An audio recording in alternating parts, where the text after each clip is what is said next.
चांद आ गया और मैं जा रही हूँ चांद देखने। तो चलिए।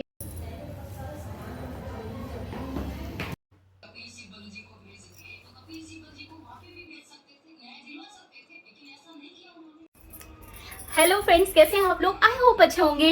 मेरा नाम है शिवानी, मेरे चैनल में आपका बहुत बहुत स्वागत है। आज है करवा चौथ और करवा चौथ की मैंने क्या क्या तैयारियां किया है वो मेरे ब्लॉग में आप जरूर देखिए। आप लोगों का करवा चौथ कैसा रहा वो जरूर बताइएगा। सभी को करवा चौथ की बहुत बहुत बधाइयां। हैप्पी करवा चौथ। चलिए देखते हैं आगे ब्लॉग में। करवा चौथ के दिन पहनने वाली साड़ी, ज्वेलरी और मेकअप का सारा सामान मैंने एक दिन पहले ही निकाल लिया था, क्योंकि उस दिन हाँ वक्त का पता ही नहीं चलता है। ये साड़ी ना मुझे मेरे ससुराल वालों ने दी थी शादी के टाइम पर। ये साड़ी मैंने पहली बार पहन रही हूँ, पहले कभी पहनी नहीं, क्योंकि ये थोड़ा सा हैवी बहुत है और पहनने में थोड़ा सा अनकंफर्टेबल लगता है। फिर उसके बाद मैंने फेस को थोड़ा सा चमकाया और जैसे मेरी स्किन आपको दिखाई दे रही है कितनी ग्लो कर रही है और एक फ्रेश हो गई स्किन। और इसके बाद मेहंदी मैंने अपने हाथों से लगाई है। देखिए आप लोगों को कैसी लगी। हाँ, मुझे इतनी अच्छी मेहंदी लगानी नहीं आती है, लेकिन हाँ मुझे अपने हाथ से ही लगानी मेहंदी पसंद है, इसलिए मैंने अपने हाथ से मेहंदी लगाई है। उसके बाद करवा चौथ वाले दिन सबसे पहले मैंने खाना बनाना स्टार्ट किया, क्योंकि हस्बैंड के लिए भी खाना बनाना था और शाम की पूजा के लिए भी खाना बनाना था। क्योंकि हमारे यहाँ पूजा में जो पूजा होती है वो खाना घर के खाना बनाए हुए खाने से ही होती है, जिसमें सादा पूरी, मीठी पूरी, कढ़ी चावल, इससे करवा माता की पूजा करी जाती है। और फिर जो प्रसाद जो करवा माता को चढ़ाया जाता है, जो प्रसाद, उसको हम पति पत्नी बाद में खाने के रूप में खा सकते हैं। खाना बनाने के बाद मैंने पूजा की अपनी थाली रेडी की, क्योंकि फिर क्या होता है जल्दबाजी में ना सामान भूल जाते हैं, तो इसलिए मैंने पहले से ही पूजा का सामान लगा लिया था। जो जो मुझे ज़रूरी सामान लगा उसको पहले से थाली में लगा लिया और उसके बाद मैं रेडी होने चली गई। और ये इयररिंग्स पहनने में सबसे ज़्यादा टाइम लगता है, तो मैंने सबसे पहले इयररिंग्स देख रही थी कि कौन से पहनने हैं, कैसे पहनने हैं। और उसके बाद जो ये मैंने चूड़ियाँ पहनी है ना काली, ये हमारे यहाँ शादी में दी जाती है। मतलब कि 14 चूड़ी ससुराल वालों की तरफ से और 14 चूड़ी मायके वालों की तरफ से शादी में पहनाई जाती है। और हमारे बड़े बूढ़े कहते हैं ना कि ये चूड़ियाँ आप ज़िंदगी भर संभाल के रखो। मतलब कांच की चूड़ी है, टूट सकती है, लेकिन हाँ तीज त्योहार में पहननी ज़रूरी होती है। ये चूड़ी आप जब तक संभाल के रख सकते हो तब तक। तो ये चूड़ियाँ मैंने संभाल के अभी रखी हुई हैं और मैं तीज त्योहार पे ये चूड़ियाँ पहनती हूँ, मुझे अच्छी लगती है।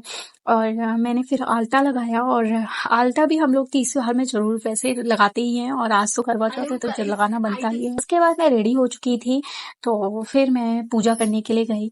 तो पूजा करने का भी समय हो गया था, क्योंकि मुहूर्त था। पंडित जी ने बताया था जो ये करवे देख रहे हो ना आप दो, तो इसमें से जो ये पीतल का करवा है ना, वो मेरी शादी में मेरी मम्मी ने दिया था, क्योंकि ये मायके वालों की तरफ से दिया जाता है।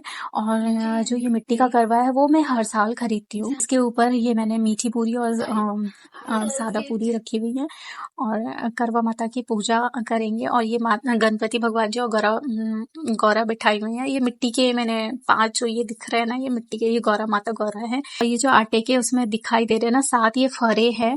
और जो ये सीके होती है ना, इनमें लगा के आप जब चंद्रमा को अर्घ देते हो तब इनको सीकों में लगा के अपने पीछे फेंकते हो। हमारे यहाँ इस तरह पूजा करी जाती है।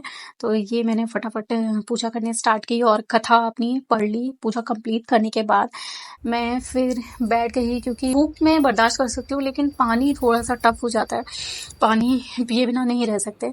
और फिर मैं इधर उधर देखने लगी बाहर जाके, क्योंकि टाइम पास नहीं हो रहा था और सब लोग सुंदर लग रहे थे, सजे धजे थे।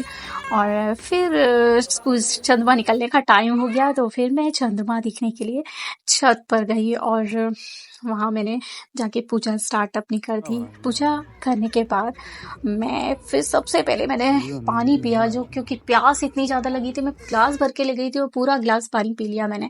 और मेरे हस्बैंड मुझ पे हंस रहे कि पूरा मत पियो। मैं पूरा गटागट पी गई। और उसके बाद पूजा करने के बाद मैं नीचे आ गई, और नीचे आने के बाद सबसे पहले हमने डिनर किया और मैंने अपना करवा चौथ इस तरह सेलिब्रेट किया। आप लोग बताइए, आप लोगों ने अपना करवा चौथ कैसे सेलिब्रेट किया है, प्लीज़ कमेंट में ज़रूर बताना। और इसी साथ मैं लेती हूँ विदा।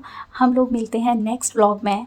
और अगर आपको मेरा ब्लॉग अच्छा लगा हो तो प्लीज़ मेरे चैनल को लाइक, सब्सक्राइब और शेयर ज़रूर करिए।